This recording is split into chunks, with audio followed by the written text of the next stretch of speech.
네, 사무엘청 삼순 여러분 안녕하세요. 순장 노은택입니다. 오늘도 비대면 수모임을 진행하도록 하겠습니다. 네, 기도하겠습니다. 사랑이 많으신 하나님 아버지 정말 감사합니다. 오늘도 이렇게 비대면 수모임을 진행합니다. 하나님의 은혜로 오늘도 이렇게 주님의 말씀을 공부하오니 주님께서 많은 은혜를 내려주셨고 우리 사랑하는 삼순님을 위하여 많은 은혜를 내려주셨고 성장할 수 있도록 도와주시옵소서. 주님께 모든 것을 다 위탁하며 감사드리며 이 모든 말씀 예수님의 이름으로 기도드립니다. 아멘. 자, 오늘은 균등하게 하는 헌금이라는 제목으로 진행을 합니다. 고린도후서 8장 1절에서 15절이고 오늘은 40과를 진행하도록 하겠네요.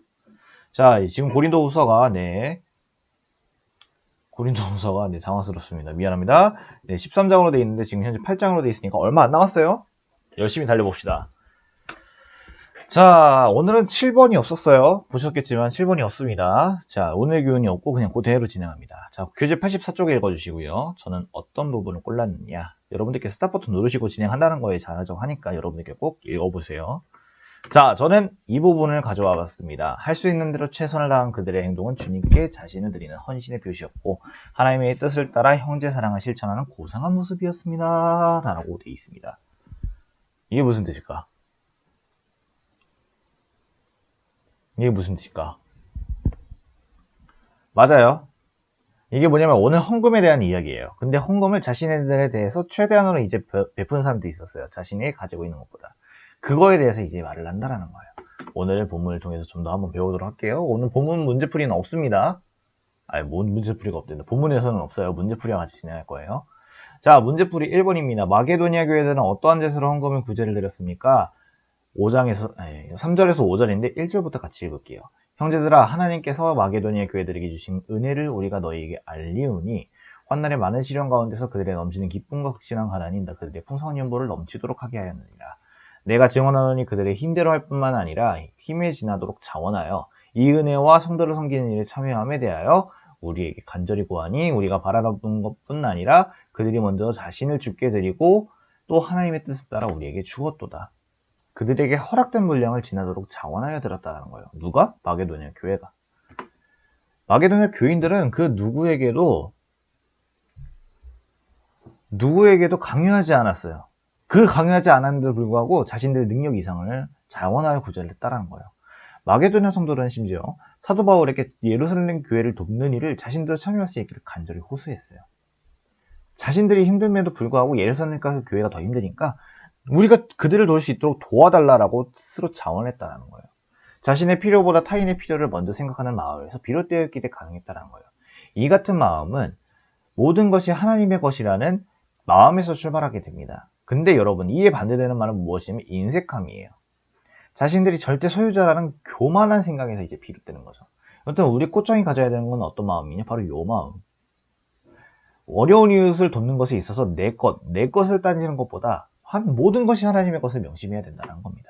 추가적으로 말이 더 있는데 무엇이냐면 마게도냐 교회들은 어디를 말하는 거냐면 빌립보 교회나 데살로니가를 이야기를 하는 거예요.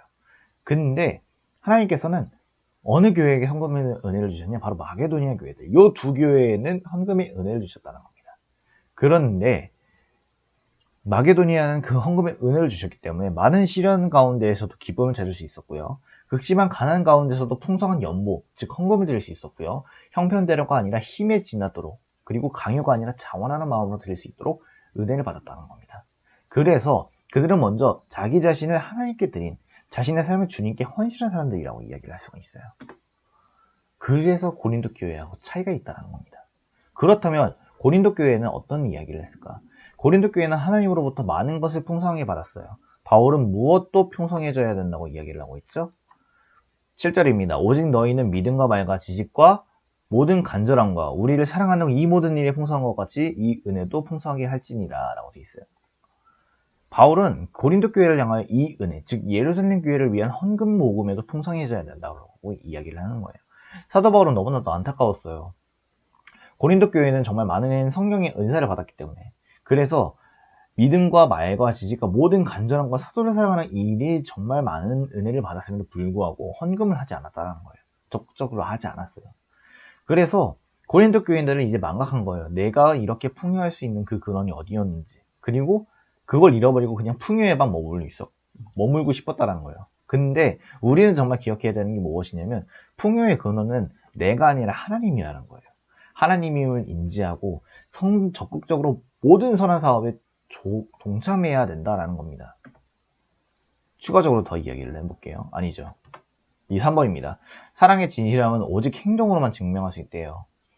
다른 이의 부유함을 위해 스스로 가난하게 되신 좋은 모델은 누구입니까? 8절에서 9절입니다. 내가 명령으로 하는 말이 아니요 오직 다른 이들의 간절함을 가지고 너희의 사랑의 진실함을 증명하고자 함이로라. 우리 주 예수 그리스도의 은혜를 너희가 알거니와 부유하신 이로써 너희를 위하여 가난하게 되심은 그의 가난으로 말미암아 너희를 부유하게 하려 하심이라. 예수 그리스도죠. 부유하게 하신 주 예수 그리스도께서 가난하게 되셨어요. 왜? 예수님께서는 저 하늘에서 정말 부유하게 사셨어요. 부족함이 없으시게 사셨어요. 근데 가난한 이 세상에 인간의 몸으로 오셨다는 거예요. 왜? 구원하기 위해서, 우리를 모두 부유하게 하기 위해서라는 그 진리가 있었기 때문에 그 진리를 호소하셨다는 거예요. 그래서 이 사건 잘 아시잖아요. 여러분들이 잘 알고 있는 그 예수님의 성육신 사건, 그 대속의 은혜, 사랑과 하나 되어 사랑으로 하나님을 화목하게 하시기 위함이었다는 거예요. 그래서 예수로부터 확실히 사랑을 받은 성도들이라면 마땅히 어려움을 당한 성도들을 위해 구제연금 모험에 적극적으로 임해야 된다는 거예요. 그래서 이웃사랑이라는 게 여기 있다는 겁니다. 십자가에 목숨을 내어주신 예수님의 사랑은 정말 이웃사랑의 정말 대표적인 모범이죠. 그런 사랑인데 형제를 말로만 사랑하는 것이 아니라 행함과 진심으로 이야기를 해야 된다는 겁니다.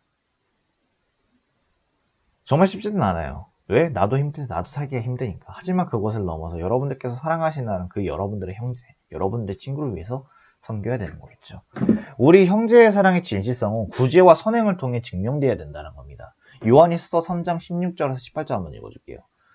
그가 우리를 위하여 목숨을 버리셨으니 우리가 이로써 사랑을 알고 우리도 형제들을 위하여 목숨을 버리는 것이 마땅하니라. 누가 이 세상의 재물을 가지고 형제의 궁핍함을 보고도 도와줄 마음이 닫으면 하나님의 사랑이 어찌 그 속에 거하겠느냐. 자녀들아, 우리가 말과 혀로만 사랑하지 말고 행함과 진실함으로 하자. 여기 말씀처럼 우리는 잘 알고 있다는 겁니다. 자, 4번입니다. 하나님께서는 헌금 액수가 아니라 무엇을 보십니까? 할 마음만 있으면 있는 대로 받을 터이요 없는 것은 받지 아니하시니라. 헌금이 아니라 그 마음을 보시는 거죠. 그들 자신이 하고자 하는 그 마음이다라는 거예요. 하나님께서는 우리가 없는 것을 요구하지 않으세요. 우리에게 없는 거 요구하지 않으세요. 없는 형편이 꼭 내라, 집 팔아서 내라 이런 거 아니에요. 하나님은 우리가 내는 액수의 마음을 두지 않으시고 우리에게 하고자 하는 그 마음과 정성이 있는지를 살펴보신다는 거예요. 성도의 믿음의 상태는 그 마음과 열매를 보아야 알 수 있어요. 하나님께 정말 열심히 있는 자들은 많은 열매를 맺을 거예요. 주님은 헌금의 액수가 아닌 드리는 자의 마음의 중심을 보신다는 겁니다. 그래서 여러분들이 현금을 내라는 그 말씀들이 불편할 수밖에 없죠. 근데 여러분들이 열심히 하시면 불편하지 않을 거예요. 왜? 난 열심히 하고 있으니까. 당당하니까. 예수님은 많은 돈을 넣은 부자보다도 가난한 과부가 가진 그 전부인 그 두렙돈의 헌금을 칭찬하셨다는 거예요. 많은 돈을 넣은 그 부자는 자기 자신의 그 안에 깊숙이에는 교만이 있었어요. 내가 저 사람보다 낫잖아요. 저 사람보다 낫잖아요. 근데 그 과부는 내가 정말 그 가난한데 그 두렙돈이라면 내가 정말 그 일용할 양식, 그 전 재산이었는데도 불구하고 하나님을 먼저 위하는 그 마음이 있었다는 거예요. 이 말씀이 어디냐? 누가복음 21장 1절에서 4절입니다.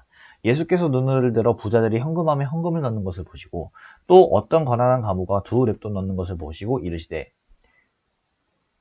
저 띄어쓰기 잘못했네.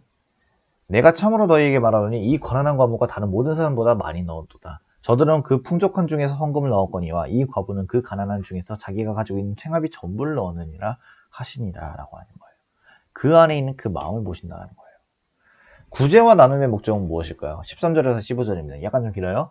이는 다른 사람들은 평안하게 하고 너희는 공고하게 하려는 것이 아니요 균등하게 하려 함이니 이제 너희의 넉넉한 것으로 그들의 부족한 것을 보충하면 후에 그들의 넉넉한 것으로 너희의 부족한 것을 보충하여 그들이 하게 하려 함이라. 기록된 것 같이 많이 거둔 자도 남지 아니하였고 적게 거둔 자도 모자라지 아니하였느니라. 사도행전은 나중에 읽을게요. 균등이라는 거예요. 규제와 나눔의 목적은 무엇이냐? 균등입니다.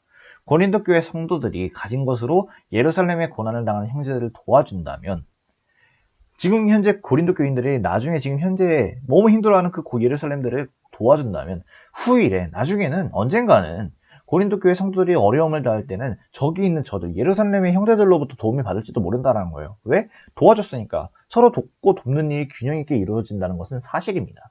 그래서 성도들은 자신들에게 여유가 있을 때 도와줘야 된다는 거예요. 지금은 경제적으로 여유가 없어? 그럼 나중에 도와주세요. 공필품 날에 도움이 필요할 때가 있었기 때문이라는 거예요. 여러분들의 그 풍요가 언제까지 지속될 거라고 생각하지 마세요. 갑자기 돈은 있다가도 없고 없다가도 있으니까. 여러분들 그걸 아무것도 몰라요.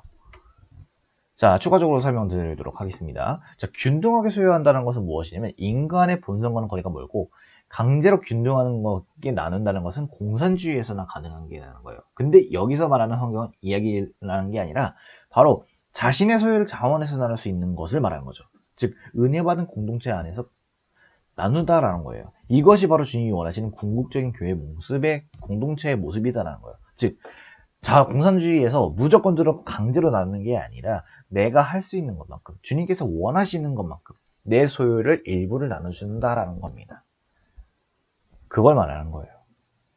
자, 생각하기 읽어보도록 하겠습니다. 교재 85쪽이고요. 자, 읽어보셨죠? 자, 저는 그리스도께서 가난하게 되심은 오히려 많은 사람들에게 유익을 가져왔던 것처럼 고린도 교회의 헌금도 균등한 부유를 가져올 것입니다. 즉, 교회가 바라고자 하는 것은 무엇이냐면 모두 공평하게 부유해진다는 거예요. 그걸 원하는 거예요. 예수님께서 자신의 가난함심으로 인해 결국에 많은 사람들을 구원에게 이르시고 결국 그 많은 사람들이 구원이라는 그 풍요를 얻었던 것처럼 교회도 서로가 서로를 돕게 된다면 교회는 절대로 서로가 서로 경쟁이 아니에요. 요즘에 교회들은 너무 성도 늘리기에 집중하고 있는데 절대 아니에요. 교회는 경쟁된 대상이 아닙니다. 서로 성장하는 도움의 대상이에요. 그래서 교회는 교회들끼리 연합해야 되는 게 맞는 거예요. 균등한 비율을 가져야 된다는 겁니다. 자, 적용하기 진행하도록 하겠습니다. 여러분들은 교회나 선교단체의 특정한 목적, 예를 들어 건축이나 선교사, 파송 등을 위해 헌금을 하라고 할 때 어떤 느낌을 드십니까? 전 솔직히 말씀드리면 기분 좋지 않아요. 특히나 이제 가끔가다 보면 교회 목사님께서 우리 헌금이 부족해요, 헌금하세요 라고 이야기를 하면 하고 싶은 마음이 싹 사라지는 게 당연한 거예요. 왜? 갑자기 내가 돈이 없는데 자꾸 돈이 많다는 걸 알고 있는데 자꾸 돈을 요청하는 것 같으니까. 근데 이건 올바른 마음이 아니에요. 저도 물론 잘못된 거예요. 근데 하지만 역으로 생각한다면 이 말씀께서 교회에 지금 현재 꼭 그 교회가 필요하다라고 하면, 필요하니까 하나님께서 지금 말씀하신다라고 하면 그 생각을 고쳐야 된다는 거예요. 그래서 우리가 목사님이 필요한 게 아니라 하나님께서 필요하신다라는 생각을 가져야 된다는 거죠. 자, 주머니가 회개한다는 것은 무엇을 의미하니까 이건 좀 설명을 드릴게요. 자, 이게 무슨 뜻이냐면 나는 주머니에 회개를 하지 않는 사람의 회개는 믿을 수 없다 라는 감리교회의 창시자인 존 웨슬리는 돈과 관련해서 타인을 위해 얼마 이상을 쓰겠다가 아니라 나 자신을 위해 얼마 이상을 쓰지 않겠다라는 결심을 하고 일정에 두고 실천하는 거였어요.